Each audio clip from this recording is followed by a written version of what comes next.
ላከች ቴክስቱ ገብቷል ልካለች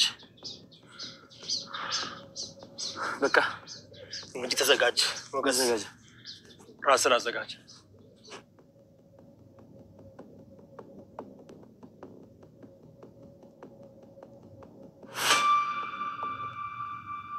መድኃኒቱ ይሰራል እርግጠኛ ጎንዮሽ ጉዳት የለው አንቺም አብረሽ መውሰድሽ እንዳትረሽ ግን ደግሞ ቀድሞ እሱ መውሰድ አለበት እሱን ካረጋገጥሽ በኋላ አንቺም ትወስጃለሽ ሁለታችሁንም እናመጣቸዋለን ፈሪ ይወጣል ፈሪ ይሰምጣል ከፈራሽ ያውቅብሻል በፍጹም እንዳትፈሪ ግን መድብል ምን መድብል ስለማለት መጥፋት ያውቃል እንዴት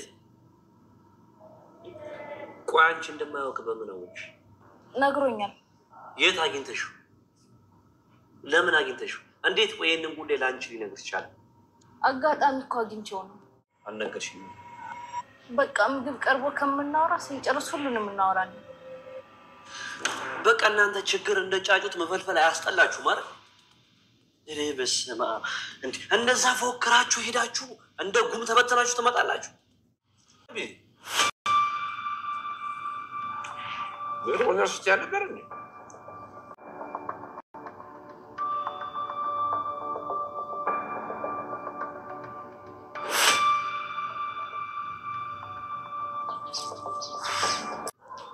ዝም ብለሽ የሆነ ቦታ አለሽ ትይዋለሽ ከዛዛ ካፌ ውስጥ ሻይም ይሁን ቡና አዘዘ የምንሰጥሽን ፈሳሽ እዛ ላይ ተጨምሪበታለሽ ማለት ነው መድብልና ሞገስ እንግዲህ ያሰቡት ነገር የተሳካላቸው ይመስላል ከብዙ ልፋትና ትግል በኋላ ኤፍራታንና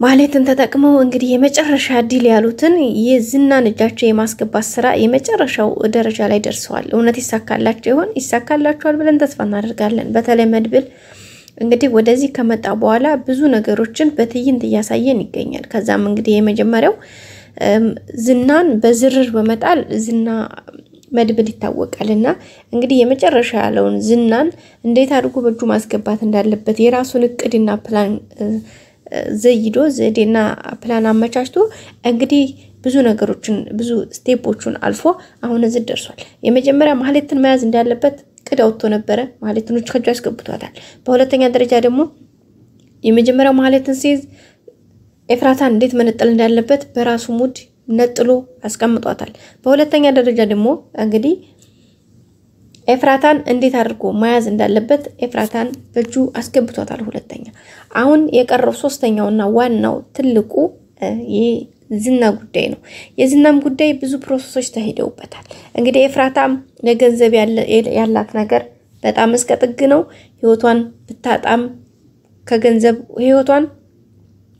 ከገንዘቡ በላይ አትወደው ማለት ይቻላል ያ ማለት ገንዘብን እንጂ ህይወቷን እንኳን አታቀም ማለት እንችላለን ለዛም ነው እንግዲህ መድኃኒት ከዝና ጋር አብለሽ ቢ ሲላት እሺ እበላለሁ ብሩን ግን አስብበት ብላ ዋና ክርክሯ ከገንዘብ ጋር እንጂ እሱ ያላትን ነገር ከማድረግ ወደ ኋላ አላለችም ያው ፍራት ተጉልበቱና የፍራቱ ጉዳይ ቢኖርባትም እንኳን ግን ደግሞ ገንዘቡ በልጦባት ከገንዘብ በላይ ምንም የለም ይሄ ነገር ህይወቴን ይቀይረዋል ከሞትኩም ልሙት አይነት ነገር ይመስላል ውሳኔዋ በዛም እንግዲህ የመጀመሪያም የመጨረሻም ያለችውን ለዛውም በጣም የሚፈራውን በጣም ከሚባለው በቃላት በላይ የሚፈራውን ዝናን ፊትለፊት ተጋፍጣለች ፊትለፊትም ተጋፍጣ መድኃኒቱን አብራ ቀመማ አድርጋ ለመብላት ወስናለች እሱም ብቻ ማብላት ሳይሆን እሷ ማብራ ልትበላ ተገዳለች ምክንያቱም ምግቡን ርቦኛል አዝዝ ብላ ያሳዘዘችው እሷ ስለሆነች መጠጡምና እንትኑ ላይም እንዲጨመር እንግዲህ እሷ ነች ዋና ምክንያት ሆነችው ማለት ነው አሁን ግን ስልኳን ለቴክስት ለመድብል ጻፊልኝ ባላት መልኩ ጽፋለታለች አሁን ደውልልኝ እየበላን ነው ቀርበናል ብላ ልጅቷ ማድረግ ያለባት ነገር ታድርግ ብላ እንግዲህ ደውላለች ያ ማለት ምግቡ ላይ ልጅቱ ነች የምትጨምርበት ምንድነው የሚሆነው ነገር ዝና እየበላ ነው ዝና ብቻ አይደለም እሷም ቆርሳ በልታለች ዝና ካንዴም ሁለቴ ወርዶ እየበላ ነው አትበይም እንዴ አትበይም እንዴ ራበይ ብለሽ አይደል ያዘሽው የቤቱን ስፔሻል ብላ አዝዛ እንግዲህ ኤፍራታ እየበላች ነው። አትበይም እንዴ ሲላት አይ ጸሎት አድርግልሁ ብዬ እና እኔ ባርኬ እንዲሰጥሽ ነው ወይ የጠበቅሽው ያላት ነበረ ምናልባት ብዬ እያለች እንግዲህ ነገሮቿን ለማመቻቸት የራሷን ሁኔታዎቿን እያመቻቸች ትገኛለች። እውነት ኤፍራታ ይሄን ነገር በድል ትወጣው ይሆን? መድኃኒቱ የት ላይ ነው የሚደረገው? ምግቡ ኦሬዲ ቀርቧል መጥቷል።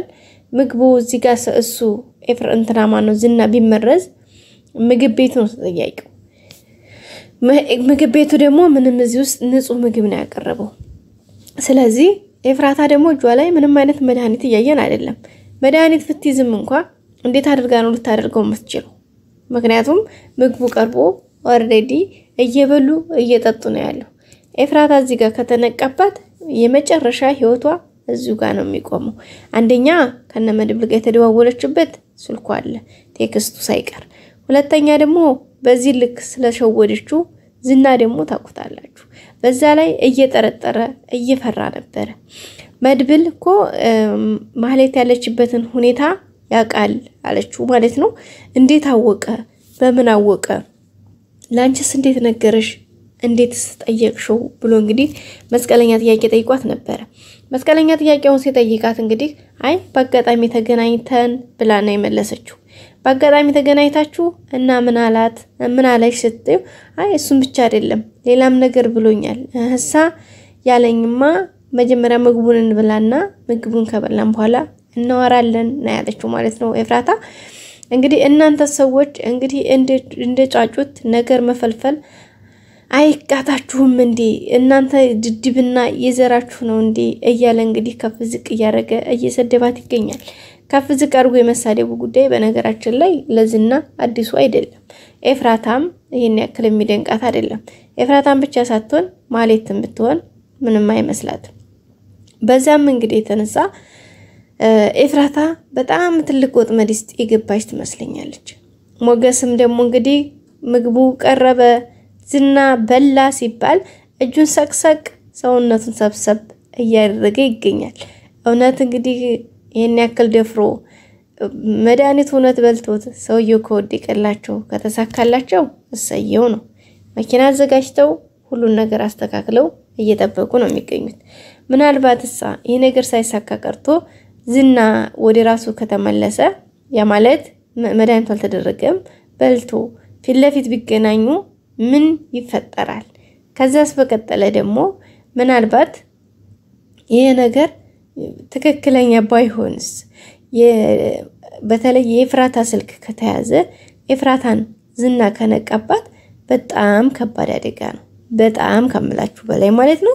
እንግዲህ ከኤፍራታ ጋር መድብልና ኤፍራታ ምን ያክል መረጃ እንደሚለዋወጡ ዝና ካወቀ ቀጥታ ዝና የሚያደርገው ኤፍራታን አግቶ ይወስዳታል።